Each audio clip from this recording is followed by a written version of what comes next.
For a hallucination is the appearance of something to a particular individual, unseen by others, which he believes to be part of the real world. But you know all the time that these are visions, and of course they create the most extraordinary questions. What are they? This is a question which nobody knows how to answer. What one tends to do under the influence of a psychedelic chemical is to become aware of being aware. That is to say, you turn your senses back on themselves. In seeing, you do not notice your eyes. In hearing, you do not notice your ears, especially if they're healthy. But if some disease should attack the eye or the ear, or some temporary inconvenience, and you see spots in front of your eyes, you know that those spots are within the structure of the eye, and if there is singing in your ear, you know that that singing sound is within the structure of the ear, and this turns the sense upon the sense. So in exactly the same way, if something alters your normal way of seeing things, your attention is diverted from what you see to seeing itself. And this, of course, this awareness of awareness, the turning you back upon yourself, is the beginning of a process of self-exploration and self-knowledge. Once I was in this experiment, and I was looking at the mullions in windows. And although I wasn't seeing any more mullions than there actually are, I wasn't seeing double. Nevertheless, the arrangement of one after another gave the impression of doubling. It was like seeing double. And yet on account, I counted the same as a person in the ordinary state of consciousness. The doctor said, hold up a finger and see if you see that double. And no, I said no. Oh, but yes. But what I had seen was that just beside my finger there was a wisp of cigarette smoke. And this wisp, being just at the same height as the finger, right here, became a basis for an eidetic image of a second finger. Among the other alterations, I've thought of quite a number of them. I mentioned already the motion alteration, where the world seems to breathe, where walls seem as if they were made of cloth with an electric fan behind so that they wave, where the pile in a carpet, if you look closely into it, every little bunch of threads constituting pile can start to wiggle.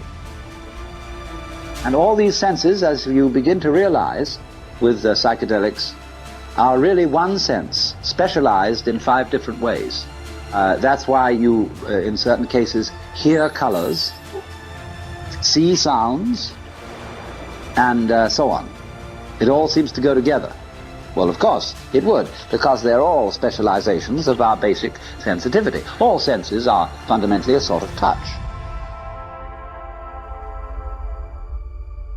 So one of the first inquiries that is always interesting in the psychedelic state is to discuss with yourself, what is the difference between this way of seeing things and the normal way? Everything's a little bit off, and yet it looks the same as it should look, but it's off.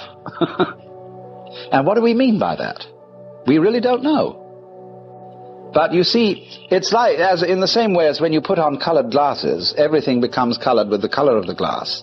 And soon, your consciousness will start to eliminate that effect. And it will begin after a while to look normal, as it does when you wear sunglasses. So in the same way, if you put on a glass for every sense that you have, and the name of that glass is funny, everything will look funny. What is the difference between normal awareness and funny awareness? Focuses you on the whole thing of awareness, on the whole process, which does not ordinarily happen. So your eyes can organize what they see into patterns which we would say in the ordinary way aren't there. And so you start, when you see that, asking questions. What is the right way to organize the way you see the world? The whole universe is a colossal energy play, going this way and that way, totally indestructible.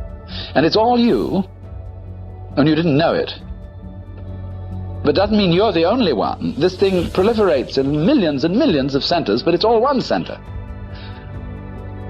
And it is, you can get the physical sensation of the thing being an enormous, as it were, sort of center of light, of joyous, whooping, glorious, loving, boom, like that.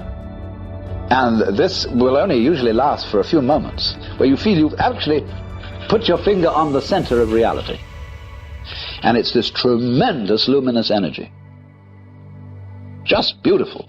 And then, as this passes off, you see, as it were, the reflected glory of this in everything you look at. And at that moment, you see, in the experience, you begin to come down. And as you look more and more, you see, of course, I don't object to being in a different state of consciousness than what I've just been in. Go back to being ordinary. Because now I've seen what ordinary consciousness is underneath. It's this fantastic game of hide and seek. And it's perfectly all right to come back.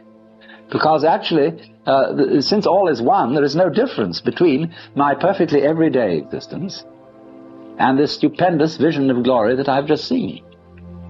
Because the one implies the other. They go together. This is the game. This is the hide and seek. And so you can come back into an extremely integrated, restful, quiet sense of peace. Never forgetting that you have seen relativity. And that relativity is the key to the fundamental unity. Because that which is related, all extremes are related to each other in a polar way. They are not things that are separate from each other, as if they, opposing forces of light and darkness, came from such opposite ends of the cosmos that there wasn't even a joining point between them, and met in a clash. It is rather that as a flower expands from a center and blossoms, you can draw diameters across it, picking out opposite petals, but they all come from the same center.